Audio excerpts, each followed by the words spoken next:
Assalamualaikum warahmatullahi wabarakatuh. Semoga limpahan hikmah dan rahmat Allah Subhanahu wa Ta'ala tercurah kepada kita semua, amin ya robbal alamin. Kali ini akan dibacakan sebuah kisah Abu Talhah Al-Ansari, veteran perang Uhud. Namun sebelum masuk ke inti videonya, jika berkenan silakan subscribe channel Kisah Waliullah, like, komen dan share berikut kisahnya. Abu Talhah Al-Ansari adalah sahabat yang pernah mendapat pujian dari Rasulullah SAW karena suaranya yang sangat lantang. Sungguh, suara Abu Talhah dalam pasukan perang lebih baik daripada kekuatan 1000 orang. Keberanian Abu Talhah di medan jihad untuk membela agama Allah tak diragukan lagi. Semenjak memutuskan memeluk Islam, jiwa dan raga Abu Talhah dipasrahkan untuk kejayaan Islam. Ia sungguh-sungguh berkhidmat dalam keislamannya. Rasulullah bahkan pernah menunjuk Abu Talhah menjadi salah satu kepala dari 12 regu yang mendapat tugas mengislamkan Yasrib.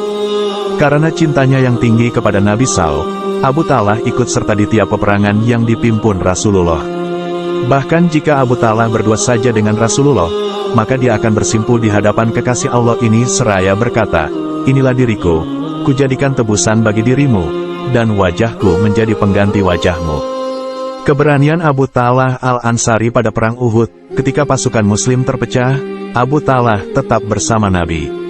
Bahkan saat dimana pasukan musyrikin berhasil menerobos pertahanan muslimin dekat Rasulullah, Abu Talhah tetap tegak pasang badan melindungi Nabi SAW. Waktu itu, pasukan musuh melukai pertahanan muslimin dan mematahkan gigi dan melukai bibir Rasul. Darah mengucur membasahi wajah baginda Nabi. Saat itu pula, kabar bahwa Rasulullah wafat diteriakkan musyrikin. Syahdan, itu membuat kaum muslim kecut, porak-poranda. Hanya tersisa beberapa orang saja yang tetap bertahan.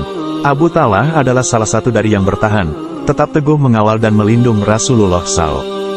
Dengan keberanian dan iman yang kokoh, Abu Talhah menjadi salah satu yang berdiri di barisan paling besar. Hidup Abu Talhah telah dipasrahkan penuh dalam Islam. Alhasil, dia mendapatkan apa yang dimimpikan tiap orang-orang beriman, syahid di jalan Allah. Dia meninggal ketika berpuasa dan berperang di jalan Allah, kira-kira 30 tahun setelah wafatnya Rasul SAW. Semangat berjihad Abu Talhah tak hanya berkobar kala usianya muda. Hingga berumur lanjut, Abu Talhah masih senantiasa berjihad fi sabilillah. Ketika Khalifah Utsman bin Affan memimpin kaum muslim, dia pun ikut terjun di medan perang. Saat itu, Khalifah Utsman berperang di lautan. Melihat usia Abu Talhah yang telah lanjut, anak-anaknya berkata ketika dia berniat ikut berperang, "Wahai ayah, engkau sudah tua, engkau sudah ikut berperang bersama Rasulullah, bersama Abu Bakar dan Umar bin Khattab. Kini, ayah harus istirahat, biarlah kami yang berperang." Namun, tak ada kata pensiun dalam berjihad bagi Abu Talhah. Ia adalah veteran yang tangguh. Abu Talhah pun menjawab pernyataan protes anak-anaknya, "Bukankah Allah telah berfirman, berangkatlah kamu baik dalam keadaan merasa ringan maupun berat, dan berjihadlah kamu dengan harta dan dirimu di jalan Allah. Yang demikian itu adalah lebih baik bagimu jika kamu mengetahui." Qs At-Taubah 41. Namun, takdir telah Allah gariskan untuk hambanya yang bersungguh-sungguh dalam jihad ini. Ketika berada di atas kapal di tengah lautan lepas bersama kaum muslimin, Abu Talhah jatuh sakit kemudian wafat dalam kemuliaan. Setelah 6 hari perjalanan laut, rombongan muslimin baru menemukan daratan. Jenazah Abu Talhah disemayamkan sementara di atas kapal. Meski telah 6 hari, jenazahnya tak berubah, dia hanya terlihat seperti seseorang yang sedang tidur sangat lelap. Khalifah Utsman menjadi imam dalam salat jenazahnya. Kedermawanan Abu Talhah Al-Ansari, nama lengkap Abu Talhah, yaitu Zaid bin Salbi Al-Aswad bin Haram bin Amr bin Zaid bin Manah bin Amr bin Malik bin Adi bin Amr bin Malik bin An-Najariyah Al-Ansari Al-Khazraji. Dia adalah sahabat dari kalangan Ansar yang meriwayatkan sekitar 20 hadis. Perlu diketahui, bahwa semangat Abu Talhah tak hanya dalam hal berjihad. Dia juga terkenal sebagai sahabat yang sangat dermawan. Waktu itu, seorang musafir datang ke Masjid Nabawi untuk menunaikan salat di Masjid Rasulullah. Setelah melaksanakan salat, musafir itu hendak berkunjung ke rumah Rasul. Sesampainya di kediaman Nabi SAW, dia bertanya, "Adakah makanan di rumah Rasul?" Ternyata, sudah beberapa hari musafir itu belum makan. Rasulullah pun bertanya kepada istrinya, "Adakah persediaan makanan untuk hari ini wahai istriku?" Dan istri Rasul menjawab, tidak ada. Nabi Muhammad SAW pergi ke rumah istrinya yang lain untuk menanyakan hal yang sama. Namun, sama saja, tak ada sesuatu yang bisa diberikan kepada musafir yang lapar ini. Kemudian Rasul pergi ke masjid dan menanyakan pada sahabatnya. Lalu, berdirilah Abu Talhah. Dia berkata, saya bersedia menjamu tamu ini wahai Rasul. Biarlah musafir ini makan malam bersama keluargaku. Kemudian, ia pulang membawa tamu itu. Sampai rumah, ia bilang ke istrinya, jamulah tamu Nabi ini.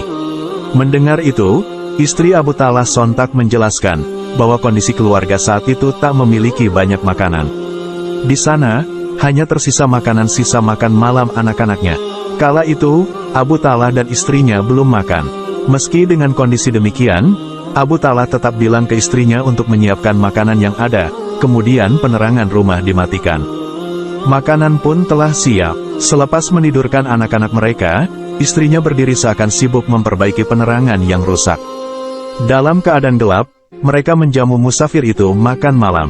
Mereka menemani tamu itu. Namun, makanan yang terbatas membuat mereka hanya bisa berpura-pura ikut makan dan membiarkan tamu itu menghabiskan semuanya.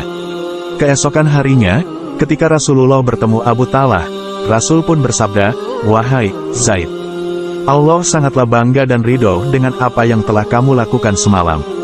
Lalu, turunlah, Qs Al-Hasir ayat 9, yang berbunyi, dan orang-orang yang telah menempati kota Madinah dan telah beriman, Ansor, sebelum kedatangan mereka, Muhajirin, mereka, Ansor, mencintai orang yang berhijrah kepada mereka, Muhajirin.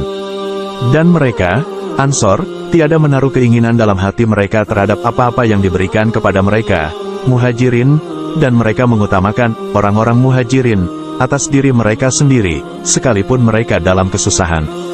Dan siapa yang dipelihara dari kekikiran dirinya, mereka itulah orang-orang yang beruntung. Sekian dan terima kasih. Assalamualaikum warahmatullahi wabarakatuh.